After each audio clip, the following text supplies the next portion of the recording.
acampamento no quintal.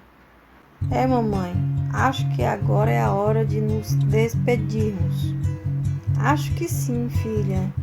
Nós temos que ser fortes, muito fortes. Pegou todas as coisas que precisa para passar a noite bem? Peguei, mãe. Então acho que chegou a hora de você acampar no quintal de casa. Então, isso é tão legal. Eu tenho tudo que eu preciso aqui dentro para passar uma noite tranquila. Eu trouxe comigo a coleção dos gibis do Capitão Pitoco. Também trouxe umas comidinhas e este radinho para colocar uma música. Agora é só relaxar e aproveitar a minha noite. Que barulho é esse? Tem alguma coisa abrindo a barraca. Oi, querida. Você esqueceu o Sansão dentro de casa. É verdade. Obrigada, mãe. Tinha esquecido mesmo. Então tá. Boa noite, Moniquinha. Boa noite, mãe. Mônica, você está com medo de acampar sozinha aqui no quintal?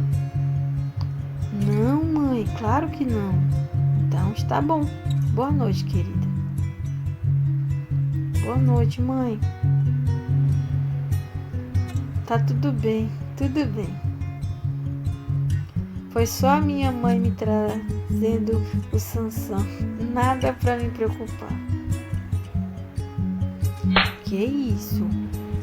Isso o quê? Não foi nada. Eu não ouvi nada. Quer ver como não foi nada?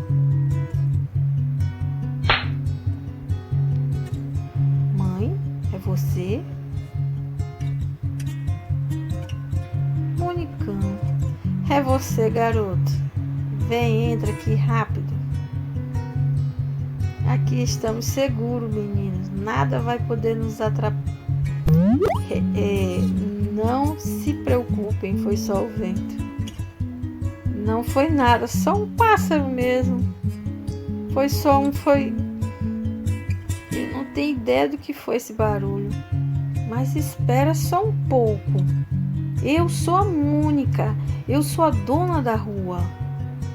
E não vou ficar aqui me assustando com qualquer barulhinho que aparece.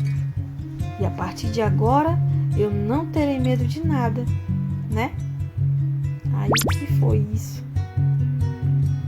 Mais tarde. Agora sim, tudo tranquilo. Finalmente posso passar uma noite relaxada. Vou de casa, pode entrar. Um suquinho para você passar bem a noite. Obrigada, mãe. Boa noite, querida. Boa noite. Mãe, fala, meu amor. Você pode deixar a luz acesa? Claro, Moniquinha. Não custa nada prevenir, não é? Sim.